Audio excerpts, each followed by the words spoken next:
is keep clear of Shepherd's Bush tonight.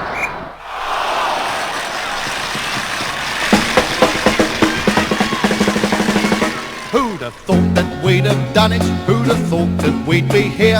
Who'd have thought that we'd be knocking back champagne? We used to think we were unbeatable. Won it. Who'd have thought we'd get the cheer when the crowd went absolutely ballistic. QPR, QPR, Queen's Park Rangers are on the up and up. QPR, QPR, now we're heading. Opened my eyes to like how great football could be. The trip going to Wembley was a wonderful experience. You know, even before we got to Wembley to play, we was all on the coach and we went all round Willesden and through Holland Park and everywhere, and the streets were lined with people waving to us before we even got to Wembley. Our coach ride to Wembley was just as amazing as winning it. I mean, we had to win. You know, I mean, we got such support. I mean, I can remember Terry Downs having a Rolls Royce. Terry Downs, who was the world boxing champion, middleweight champion, and a good friend of mine, and a staunch supporter of QPR. He had a Rolls Royce and he had it painted in blue and white stripes, our colours. You know, I mean, that was the feeling that was round Westbourne Park and all round Shepherd's Bush area. You know, it was just amazing, just getting there. Do you know, I don't remember too much of that, if I'm perfectly frank. I don't remember too much about the build-up or actually after what happened after the game. Apart from the night before, all the lads didn't get to bed till about, most of the lads didn't get to bed till about 2 o'clock in the morning because we had a bit of fun that night. As only a third division team that had gone too far could do, and we had a guy called Bobby Keach who wasn't starting. He was in reserves, but he was part of the squad. And Bobby Keach, who I loved as a person, Bobby had organised this bit of a drink in one of the rooms and a bit of a laugh and a joke, and it was great fun and not the sort of preparation you get in today's football, wouldn't have thought. Now, what I remember in particular is that we decided we were going to make this big banner. Right, so we went round to the local sort of printing works or something, and we asked them for a big bit of material. Now they told us to bugger off until one of them said, "What do you want it for?" We said, "Well, we want to make a QPR banner," and it turned out this guy was a QPR fan. So of course we were called back, and he gave us this great piece of material. But it was very long. It was about 30 feet long, and I remember one Saturday morning, must have been the Saturday before the game, the week before the game, we spent all morning making this banner. I remember it said QPR for the cup. Nobody expected us to win. I don't think most of the Rangers fans really expected us to win. We went for a day out and that's what we had. But yeah, I mean, I've never seen so many people in one place, you know, at that age. To go to Wembley in those days when it held 100,000 was, for an 8-year-old boy, was, you know, something special. So. Well, of the day, the first thing I can always remember is there was a group of fans who built a coffin, who walked from Loftus Road to Wembley to bury West Brom, and I'm pleased to say we did. There was a group of supporters that carried a coffin from Loftus Road to Wembley on their shoulders. It was a West Brom coffin, you know. And as the procession went along, it gathered momentum, and there was more and more. There was, in the end, there were thousands and thousands of people walking behind this coffin to Wembley. I mean, just things you wouldn't see in today's football. And number 10, Rodney Marsh, the idol of all the Queen's Park Rangers fans. It was a marvellous time. It was one of those times where, and you don't often get it. I've never had that same feeling, even though I've been with great players and played with great players since. I never got the same feeling as I had with QPR, and it was like the fans were part of it. You go up the pub after games with the supporters, and you'd be in the pub with the supporters. And it was just, unique. And when we got off the coach and went into the dressing room, we went outside and we looked around Wembley, our blazers, and you know, it was just a feeling that, you know, we weren't there just to have a game.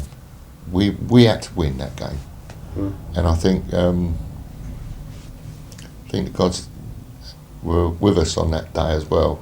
The team was a proper football team, and it was just great to be part of it. We had players in the team that could have only have played for QPR, probably before and since. And I'm thinking of somebody specifically, a guy called Keith Sanderson, who nobody has heard of, probably never heard of before, and nobody's ever heard of since. But he was, he got so little credit for what he did. He was, I think he was from Cambridge University. He wasn't a full professional player, and yet he was one of the fittest players, footballers I've ever seen in my life. And he just ran up and down the pitch, game after game after game, and actually did all my donkey work. So it was a proper football team with proper players, and as I say, just a fantastic day during a fantastic period for QPR. And I remember QPR had this kind of idea of people singing, loads of people singing at the same time, was just totally blew me away. And I remember that was in the days when we had that great anthem, well, that great sort of mantra for Rodney Marsh, which just went sort of Rodney, Rodney. And I remember like what seemed like the entire stadium, or like 30,000, 40,000 people singing Rodney, and it was just like it was too much for a 9-year-old to take. I just thought this was so impressive. We're just mad about Rodney, Rodney's just mad about us. We're just mad about Rodney, they call us Queen's Park Rangers. Oh, they were, as usual, Rodney, Rodney. Oh, we were all doing it. The only other thing I can remember is that they had a drum halfway on the line, halfway up on the touch line, and he was banging away like a billy all afternoon. Drove us mad eventually, but who can know? It's a one-off. It's a brilliant day. You know, it's all the cheery banter was going backwards and forwards. You know, oh, you're only here to pick up the losers medal and all this sort of thing. And I said, well, you know, you wait and see. It's a game of football, you know, and the best team will win. You know, but it was always going backwards and forwards. You know. I did tell one guy, I said, well, you've got one of the best players on the park, which is Clive Clark. But of course, I said he came from Loftus Road. Fraser, this is good football, and it's up the goal. Clark has scored! Clark has scored against his own team. Half-time came, we were 2-0 down. I remember being really upset. I'd become a QPR fan, you know, in the course of 45 minutes. And I remember being, I almost wanted to cry, but I thought, no, you can't cry at football matches. And I just put it down to me being 9 years old, and I thought, no, you know, a kid, I can't just appear like a kid. Well, actually, it was very strange because I told my wife to score a week before we went to the game, and at half time she said, "Oh, you're 2-0 down." And I said, "Well, they've scored there too. We're going to score our 3 in the second half." And funny enough, during that cup run, we were always a team of second half. We were always behind after the first half against Leicester. We were getting beat 2-1. We finished up beating them 4-2. We were behind at Birmingham 1-0. We came out and beat Birmingham 4-1. There was a lot of times where we were behind in the first half, and we came out and just absolutely slaughtered them in the second half. And at Wembley, you know, it was just a day that you would never forget. You know, it still sends shivers up my spine thinking about it. Never thought of losing. As I just said, you know, second half, I mean, we've been in that position quite a few times that year, where we were behind after the first half, and so it was just the normal thing for us as far as we was concerned. I don't think there was anybody in that dressing room thought that it was over. It was certainly the side that we had. I mean, all young, all enthusiastic. I mean, Jimmy Langley, no more enthusiastic than Tony Hazel. You know, I mean, that was his ploy, Jimmy. You know, we can still do this, we can still do that. And it was the same with Alex Stock as well. You know, never say never. You cannot do anything. And just really, really brilliant day. I can remember myself being very quiet because most of the game was being taken to us, and Clive Clark was on the left-hand side. He was playing against Tony Hazel, and he'd scored 2 goals. But before he scored, even, you know, I mean, they were a very, very good side, West Bromwich Albion. Bobby Hope and Clive, Tony Kay, Jeff Astle. You know, they had all England, Scottish internationals in the side. You know, there was no. I mean, they'd just beaten West Ham 4-0, and I think it was 4-0 and 3-0 in the semi-final of the League Cup. You know, and they were in the First Division, the old Premier League, the old First Division. So we had no qualms about West Bromwich Albion. They were a bloody good side. And in the first half, Tony Hazel was getting a bit of a run around by Clive because he was a very good player as well, Clive. And it was no, you know, I mean, if I'd have been a West Brom supporter, to go in at 2-0 half time, that is what they deserved. But I can remember us not being that dominant. You know, I think the occasion might have got to us. You know, running out at Wembley, 100,000 people.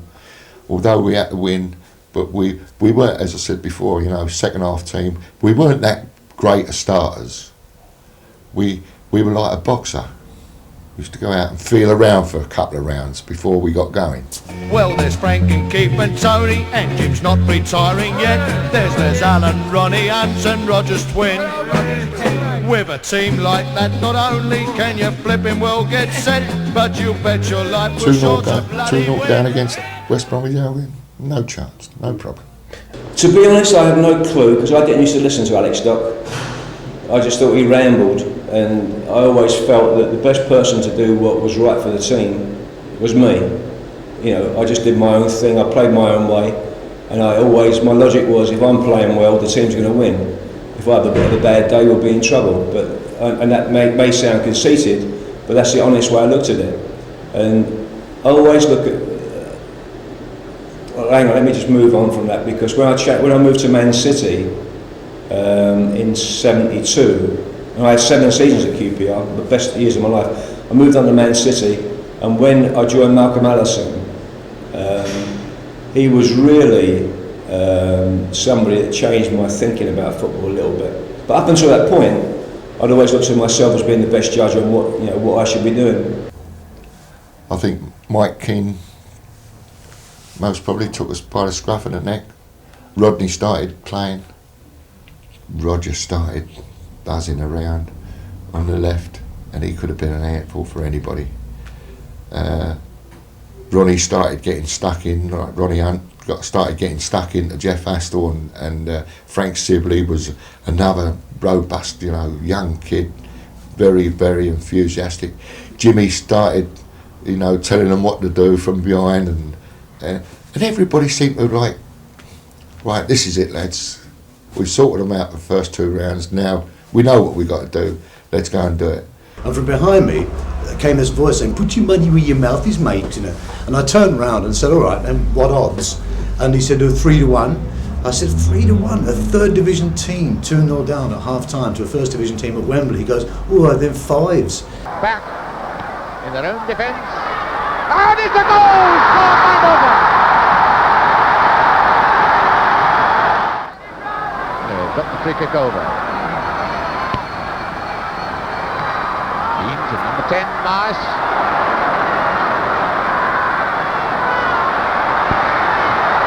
Oh, it's a goal! A great goal! Rodney Marsh has scored! Oh, what a goal!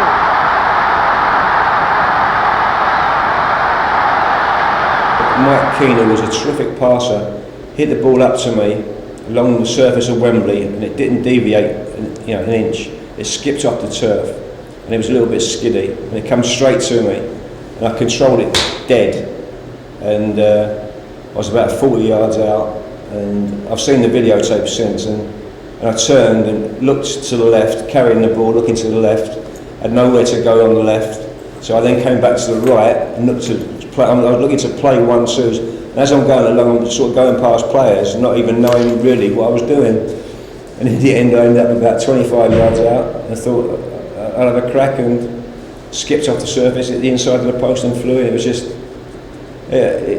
the sense that you get, and the crowd went absolutely ballistic. It was, it was like everybody was. It seemed like the West Brom fans were cheering for us because it was the Goliath getting caught by David, because West Brom were a top first division team in those days, a really, really top team, and they had internationals all over the place, and we were like the old third division, gutter boys, if you like. And to see, that equaliser, and from that point on, everybody on the pitch, I've maintained this ever since, everybody on the pitch knew that QPR were going to win. Even the referee. He didn't really perform as well as he can in the first half, but in the second half, he was firing on all cylinders, and he was making everything happen. Absolutely brilliant day. He really turned it on, and his goal for me was the icing on the cake. And actually, when he scored, he came over to where we were sitting, and to our applause.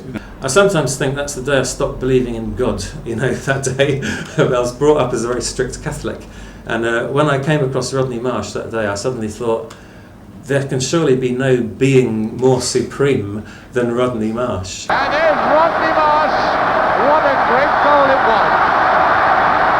And Rodney, the cry now, it's 2-1. It was mad. It was mad because it was deafening. It wasn't, and it was the original. It was the original because of the two syllables. That's how it started. I mean, they still do it today, don't they? They still use that chant, but it was original. Rodney was the chant, and when you get close to 100,000 people and you just scored a goal, and the old blood's pumping through your veins, I wish everybody could have that experience. It's unforgettable experience. And I know it wasn't the winning goal, but I often think that goal was kind of like the start of the QPR universe. Most people, well, all QPR fans, we live in this kind of blue and white hooped universe, and where did it all start? There was this long period of the kind of dark ages where nothing seemed to happen, where QPR were always in the old third division or whatever it was, amateur teams, blah blah blah. And then suddenly, the 60s came, the late 60s, or 66, 67, and suddenly it all came right. And it was like QPR was kind of really starting, the modern kind of era of QPR started that day. And if someone asks, well, when did it exactly start? I really think it was that Rodney Marsh goal. I think that was the big bang that just kind of blew QPR into the big time. People used to come from far and wide. We were the inside in London.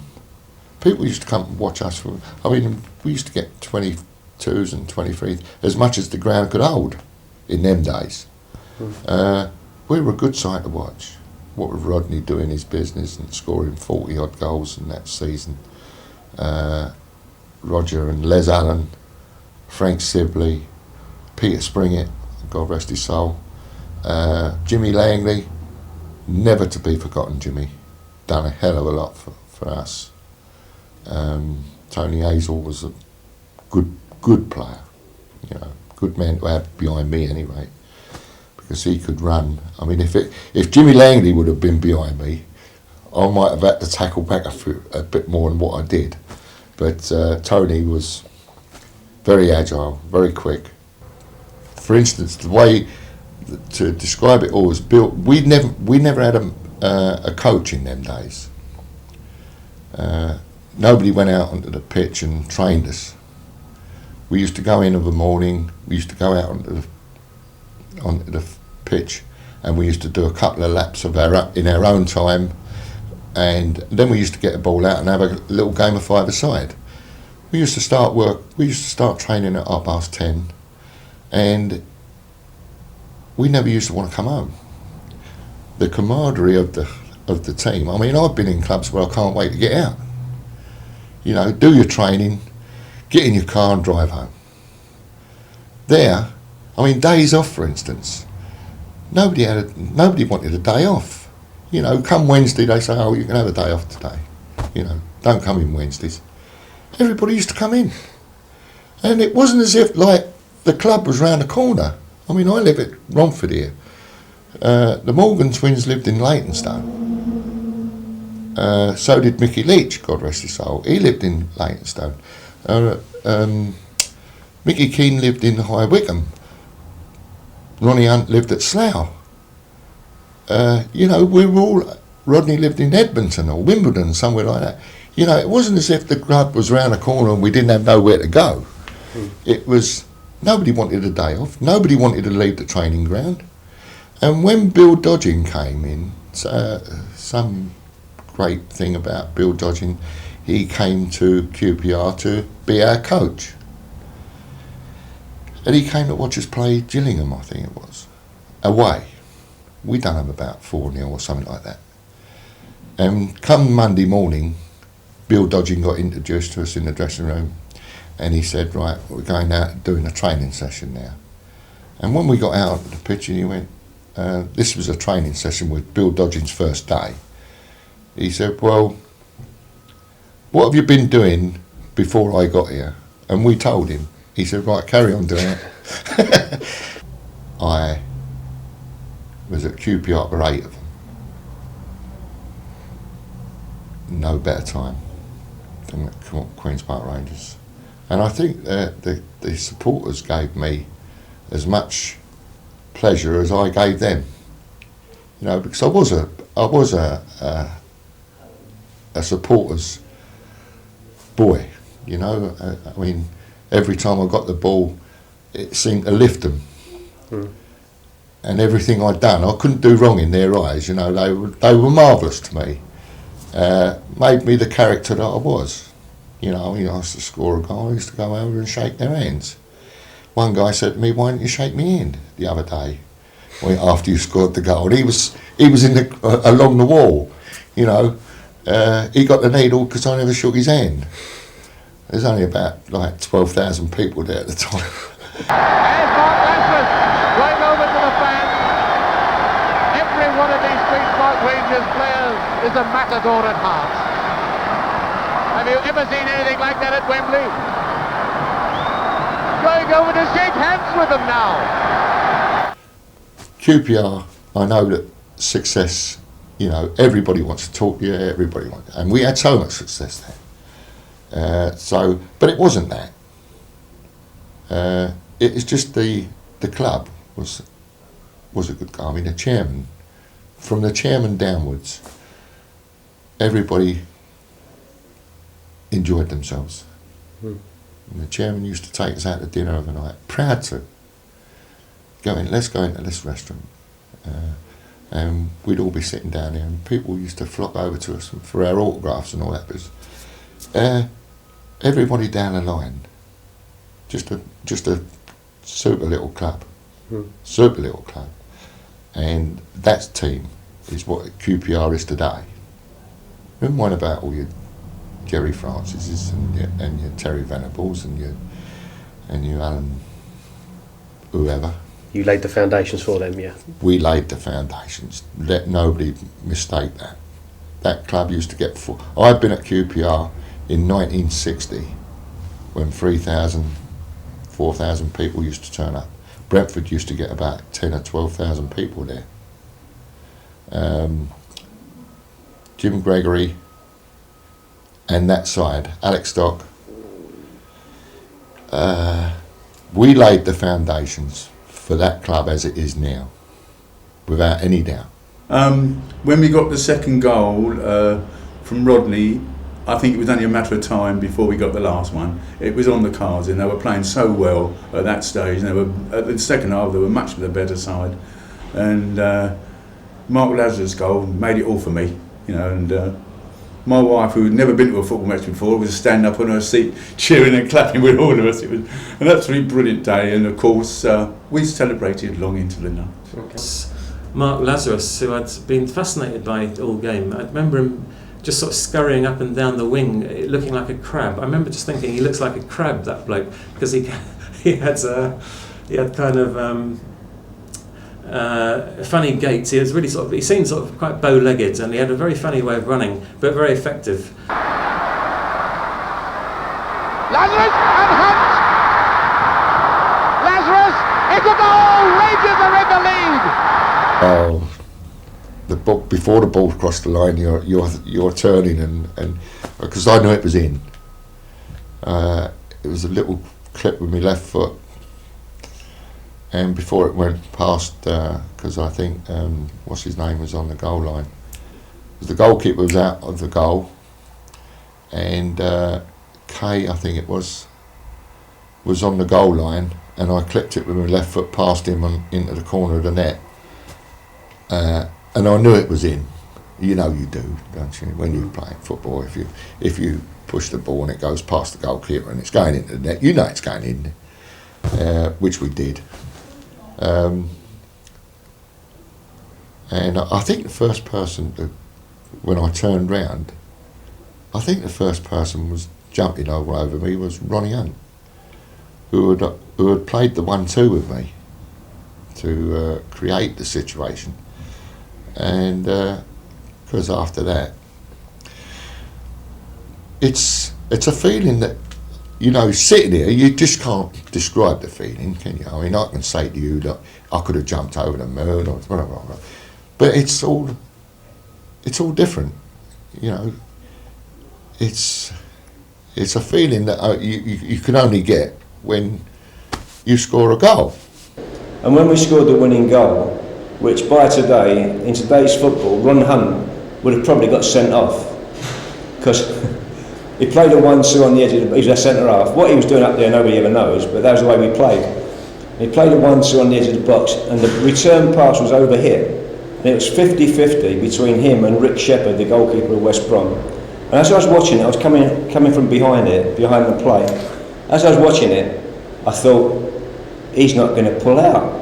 And it was one of those, you know, when the forward jumps over the goalkeeper, because it's too, he hasn't got the, you know, the keeper's got the slight advantage, and the forward usually runs and jumps over. And as I was looking at it, I thought, he's not going to pull out of this. And he just steamed in with his studs, 6 studs showing, right into the chest of Shepherd, knocked him out.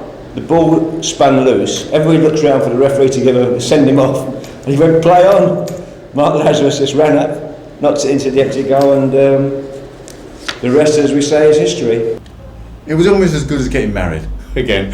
You know, it was elation. It's to me it was a one-off. You know, it never possibly happened in my lifetime. Minutes, I for a split second nearly didn't turn round with my hand up, but I thought, blow it, I will. And he said, F off. And within a split second, you know, my sort of disappointment was sort of immediately offset by this enormous chap, one of about 12 or 14 of them in this same sort of party, turning to him. I mean, he was an enormous guy, bigger than Henry Cooper, and he said, bloody pay him, mate, like that. And he goes, well, I've only got £3.15, and he said, bloody pay him. And he got, first of all, he got the guy to turn his pockets out, and there was more than a fiver there, and then they had a whip round amongst most of the other people in the crowd. And he collected 25 quid. I mean, my hands are quite small, and his were the size of, each the size of a ham, and he plonked into my 2 hands £25, of which only £1 and 2 10-shilling notes were in notes. The rest was all in change of 2 bobs half crown. And I'm walking down, and then he put his arm out like that, out of courtesy. There was no threat at all from any of them, to make a little space for my friend and I to walk down the steps. And I'm carefully walking down the steps, bloody great pile of coins, And when we got to the bottom, we then sort of distributed them into various parts of our jackets and trousers respectively. And then he headed off to Aldershot, a friend of mine. I went back to East Acton to the Old Oak Working Men's Club, where the rest of the Gibbons family, 21, 22 of them, were all, already started the celebrations. And so we had a terrific night, and you could only describe it as, one where it lasted for £25 longer than it otherwise might have done. Sir Robert Bellinger.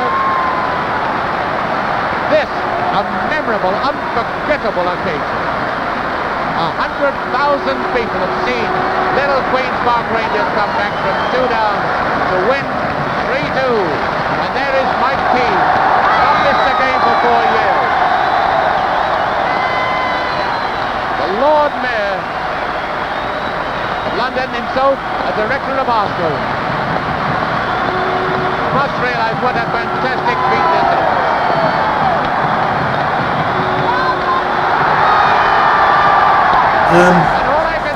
Well, it was something, of course, you'd only ever seen on television before. You know, whether it was Joe Harvey, the Newcastle skipper, when Newcastle won the FA Cup for their, I think they won it 3 times in 4 or 5 years, and Joe Mercer. I mean, after a while, it looked almost a cliche seeing it on television. You know the way, the pre-match singing, Arthur Cager conducting the community singing. It had become almost a cliche, but not when you see it live, and it's your team. The emotion of the comeback and the crowd keep on chanting Rodney all the time. And as we were walking up to the Royal Box, the crowd were just chanting it all non-stop, and I was sobbing because of the emotion of coming back from 2-0 down, and it was like the pinnacle of achievement of the little guy knocking out the big guy, and I just was very emotional at that time. And I remember Jim Langley and Mark Lazarus saying to me, "Come on, you got to go and get your medal." And it was just, as I say, it was surrealistic. It was like looking at it from the outside, looking at yourself from up above. It was one of those moments that you occasionally have. I remember looking behind me and seeing there was all these QPR fans sitting behind me, and I remember seeing people crying. And I remember thinking then, wow, so it's not me being a kid that explains why I wanted to cry at half time. I remember thinking then, wow, football really can do this to you. I don't know if you're aware of this, but QPR fans can be very proud. QPR were the only third division team to have done a double, and probably that will never be beaten. I don't think in previous to that, no team ever won a double, and I don't think it's ever been done since. A third division team winning the double, it's like a one-off. So QPR fans have got that uniqueness about them. They'll talk about this game for years and years and years. QPR.